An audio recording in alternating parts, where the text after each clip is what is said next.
Olá, pessoal, sejam bem-vindos, bem-vindas para mais um episódio da nossa coluna semanal de espiritualidade. E hoje nós vamos refletir sobre uma passagem bíblica que fala sobre um tanque milagreiro, em que a primeira pessoa que descesse as águas quando o anjo agitasse a mesma era curado de qualquer enfermidade. E esse tanque milagreiro é fato ou era fake? Ele acontecia de fato ou não era bem assim que a história nos conta? Fica comigo até o final, vamos refletir sobre essa passagem, que ela tem bastante o que acrescentar à nossa reflexão.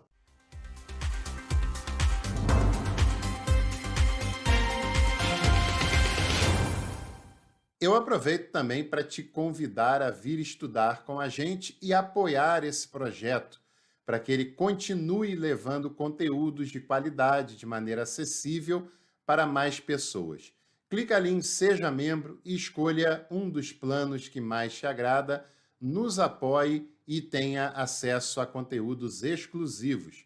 Tem planos a partir de R$ 7,99. Não fique de fora e faça parte desse projeto. Bom, a passagem em questão se encontra no Evangelho de João e nós vamos ler do capítulo 5 até o versículo número 10, que diz o seguinte: Depois disso, houve uma festa dos judeus e Jesus subiu a Jerusalém. Há em Jerusalém, junto à Porta das Ovelhas, uma piscina chamada em hebraico Betesda, com 5 pórticos. Embaixo deles ficava deitada uma multidão de doentes, cegos e coxos, aguardando o movimento da água. Um anjo do Senhor, de tempos em tempos, descia até a piscina e agitava a água. Então, o primeiro que descesse após a agitação da água ficava são, fosse qual fosse a sua enfermidade. Estava ali um homem doente havia 38 anos. Jesus o viu deitado e, sabendo que já estava assim fazia muito tempo, disse-lhe: Queres ficar são? E respondeu-lhe o doente: Senhor, não tenho ninguém que me jogue na piscina quando a água é agitada. Quando eu chego, outro desceu antes de mim. Disse-lhe Jesus: Levanta-te, toma o teu leito e anda. Imediatamente o homem ficou são, tomou o seu leito e andava. Ora, era sábado aquele dia. Diziam então os judeus ao que fora curado: É sábado e não te é permitido carregar o teu leito. Essa história continua até o versículo 18, e vale a pena você ler na sua casa, mas o que a gente quer analisar até o versículo 10 já nos mostra bem essa realidade. Bom, esse quadro aqui do nosso canal é um quadro mais leve, é um quadro que tem o objetivo da gente refletir de maneira devocional, de maneira a alimentar a nossa espiritualidade e nós pensarmos nos ensinamentos pedagógicos, catequéticos que tais passagens têm para a nossa vida, sempre de uma maneira a acrescentar informações e conhecimento para a nossa leitura. Mas essa passagem que apenas aparece no Evangelho de João, ela é, ao mesmo tempo, um episódio de um milagre, de algo que acontece e cura uma pessoa enferma e uma pessoa necessitada, como é também uma crítica a um sistema religioso viciado e também a um sistema religioso insensível e explorador que havia se instalado naquele contexto e que não é muito diferente de vários contextos que nós conhecemos hoje em dia. Naquela época, em Jerusalém, como havia problemas com água e os recursos hídricos eram escassos, era comum a construção de piscinas, de tanques, para armazenar água para alguma situação mais emergencial. E o nome desse tanque ou dessa piscina era chamado de Betesda. E isso é uma crítica muito interessante do autor do Evangelho. Por que que era uma crítica? Porque Betesda significa a casa da misericórdia. E tudo o que acontece neste lugar, com o apoio ou a falta de apoio das autoridades religiosas, é tudo menos a prática da misericórdia. A gente pode chamar esse lugar da casa da meritocracia. Meritocracia que não funciona. Meritocracia que não é real. Meritocracia que nunca funcionou e que não funciona para as pessoas que de fato são necessitadas e que de fato precisam da misericórdia, da prática da Betesda. A gente poderia analisar essa questão e perceber a maneira dramática que se dá ali.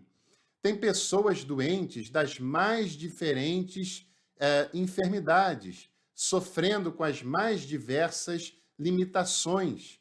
E como uma pessoa que é paralítica pode superar a concorrência de outras pessoas e chegar num lugar antes que as demais? Como um paralítico vai conseguir se locomover com a velocidade necessária para ser o primeiro a chegar no movimento das águas? Por isso, é uma concorrência desleal, desumana, uma concorrência que objetifica as pessoas e não trata cada caso como sendo um caso específico.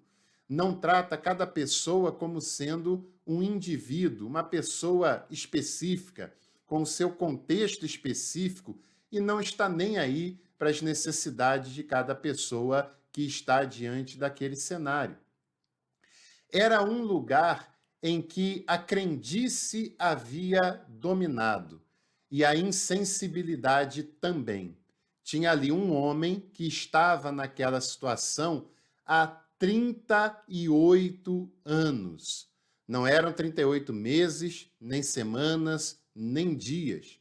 38 anos, uma vida inteira, sem poder andar, consequentemente, para os padrões da época, sem poder ir ao templo, sem poder trabalhar, sem poder sobreviver de maneira digna, sempre dependendo de uma misericórdia que não acontecia, que não se manifestava. E a insensibilidade era tão grande que as pessoas sequer conheciam o seu nome. Era apenas um homem que estava lá há 38 anos. Olha que coisa terrível nós temos aqui nesse cenário. O texto é capaz de nos dizer a quantidade de anos que essa pessoa estava na porta do tanque Betesda, mas é incapaz de dizer o seu nome. E é muito mais fácil conhecer o nome de uma pessoa do que a quantidade de anos que a pessoa padece de uma enfermidade. Mas nome é algo que revela intimidade, sensibilidade. Para alguém saber o nome de uma outra pessoa, por mais simples que seja, é preciso que a pessoa se importe. É preciso que a pessoa enxergue a outra pessoa como tal, não como objeto, não como alguém que está largada no meio do caminho, mas como um ser humano, porque seres humanos têm os seus nomes. E nome revela a intimidade, revela a identidade, revela o que há de mais íntimo e o que há de mais próprio da pessoa em si. As pessoas conheciam esse homem pela sua dificuldade, mas não pelo seu nome, pela sua história, porque ninguém demonstrava interesse em ajudá-lo. Nesses 38 anos, ninguém foi capaz de ceder a vez para ele sequer um dia. Ninguém foi capaz de ajudá-lo, pegá-lo no colo e jogá-lo na água em algum desses dias. Ninguém foi capaz sequer de lhe perguntar o nome. E aí chega Jesus perto dele e faz uma pergunta que parece óbvia, mas não era óbvia. Jesus pergunta para ele: Queres ficar curado? É claro, é óbvio que uma pessoa doente quer ficar curada, ainda mais alguém que está assim há tantos anos. E é aqui, é na resposta do homem, que nós percebemos o trato de Jesus para com ele. Porque a gente acha que milagre é um estalar de dedos. Nós pensamos que milagre é um passe de mágica. Nós pensamos que milagre se manifesta numa extravagância da parte de Deus, da parte de Jesus. Mas o milagre é algo mais humano do que nós podemos imaginar. É algo que tem a ação divina, sem dúvida alguma, nós vemos aqui acontecendo pela pessoa de Jesus de Nazaré, mas é algo que ele faz com que o interior da outra pessoa se potencialize, se manifeste, se abra, se cure e se entregue à proposta da fé, à proposta da esperança. Porque para uma mente forjada pelo ambiente igrejeiro, pelos discursos igrejeiros, vai achar que um milagre que acontece na vida desse homem é a cura das suas pernas. Um homem que não pode andar há 38 anos e de repente anda, e de repente as pernas voltam a funcionar. Mas que engano, né? Que engano achar que eram as pernas desse homem que estavam doentes. As pernas tinham um problema, sim, sem dúvida nenhuma tinham, mas o problema desse homem era maior do que isso. E o que Jesus trata e cura desse homem é mais importante do que a cura das suas pernas. Quando Jesus pergunta, o homem fala: Senhor, eu não tenho ninguém que me coloque nas águas quando ela é agitada. Quando eu tento ir, vem outro antes de mim e, consequentemente, estou nessa há tantos anos e ainda não consegui chegar lá. Jesus perguntou de água, Jesus perguntou de anjo, Jesus perguntou de outras pessoas? Não, não perguntou. Jesus apenas perguntou para ele se ele queria ficar curado.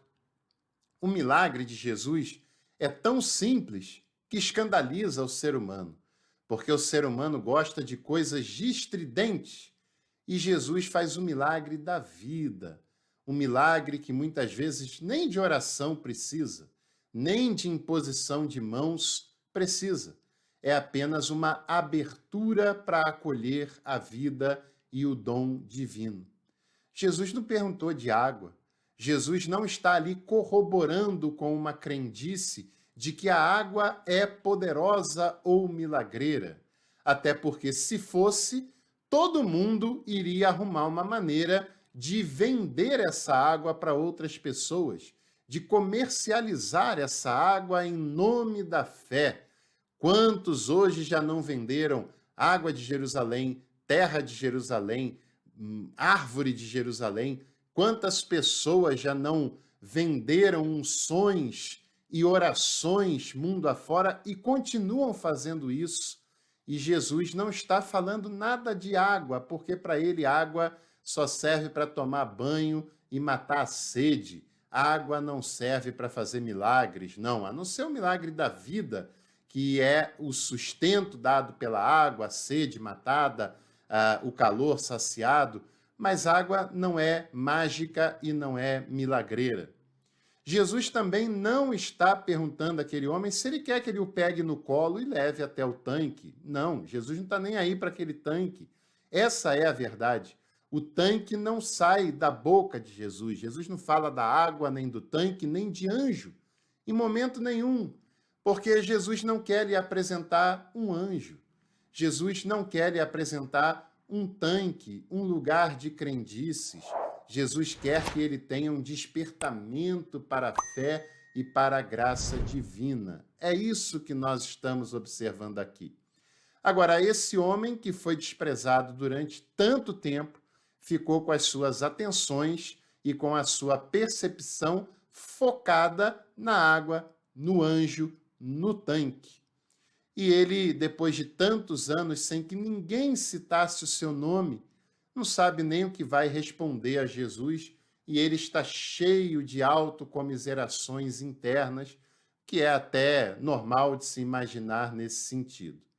Muitas vezes nós não conseguimos desfrutar da vida que Jesus nos propõe, porque a gente só pensa em anjo, em extravagância, em coisas poderosíssimas, ou porque a gente acha que algo milagreiro é a solução para o nosso problema. É ungir uma foto, uma roupa, um carro, uma água ou coisa parecida. E a gente tem mais facilidade com os penduricalhos da fé do que em simplesmente abrir o coração e dizer: eu recebo, eu quero viver a experiência da graça de Deus.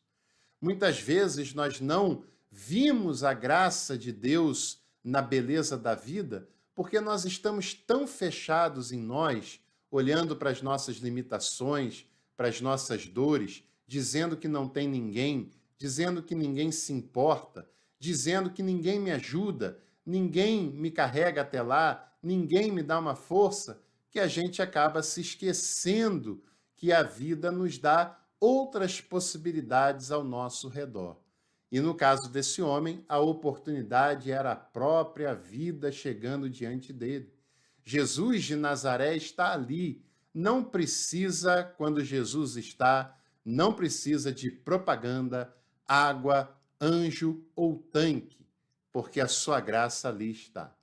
E quando o homem põe isso tudo para fora, Jesus então diz: levanta, toma o teu leito e anda. Levanta, caminha, fique de pé, siga a sua vida com dignidade. O milagre de Jesus recupera a dignidade humana. E olha a evidência da insensibilidade e da falta da misericórdia. 38 anos que ninguém ajudou esse homem, e quando ele é curado, quando ele é ajudado, as pessoas olham para ele e falam: hoje é sábado e você não pode ser curado no sábado. Você não pode carregar a sua cama em dia de sábado. Isso é o ápice da insensibilidade gerada pela religiosidade. Ninguém nunca se importou com ele, ninguém nem sabia o seu nome, ninguém nunca lhe deu a mínima, e eles ainda querem dizer que ele não pode ficar curado porque é sábado. Tantas pessoas que passam pela vida umas das outras que nunca fizeram nada para ajudar, que nunca deram atenção e nunca perceberam a outra pessoa. Agora, quando algo de bom acontece com a pessoa, ela ali está para criticá-la, para dizer que não é bem assim, para dizer que não é tão bom quanto parecia.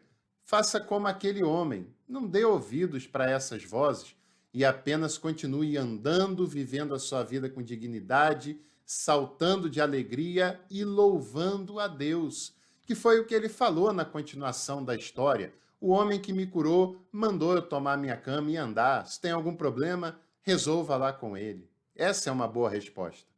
Agora, esse tanque não é milagreiro, foi uma crendice popular que se formou naquele local. Para você ter uma ideia, o versículo 4 provavelmente está entre colchetes na sua Bíblia, porque se sabe que esse versículo 4 foi inserido no terceiro século por um homem chamado Tertuliano. Ele coloca como sendo um comentário, como sendo uma nota explicativa daquilo que ele acreditava que acontecia naquele lugar. É um texto dele, nós já sabemos data e quem colocou essa explicação. O tanque acaba sendo um fenômeno que acontece naquele lugar, um fenômeno geográfico, provavelmente, e que vai ao longo do tempo gerando nas pessoas uma imaginação de que era um lugar sagrado, um lugar de peregrinações, um lugar de milagres, mas o fato é que essa explicação é a posteriori. Tertuliano a insere como comentário e aí se consolidou como parte do texto lá no terceiro século. A questão do milagre não tem nada a ver com tanque, com água, com anjo. E a questão do milagre não tem a ver com algo extravagante. Tem a ver com Jesus, o seu convite e a nossa resposta, que é uma resposta de se abrir para a fé, de se abrir para ver a vida ao nosso redor. E eu desejo que você faça isso, que você simplesmente se abra diante do convite de Jesus e da sua graça. Que você olhe para a vida que está ao seu redor, porque tem muita coisa que ainda pode acontecer com você. Ainda tem muitas esperanças que podem se concretizar.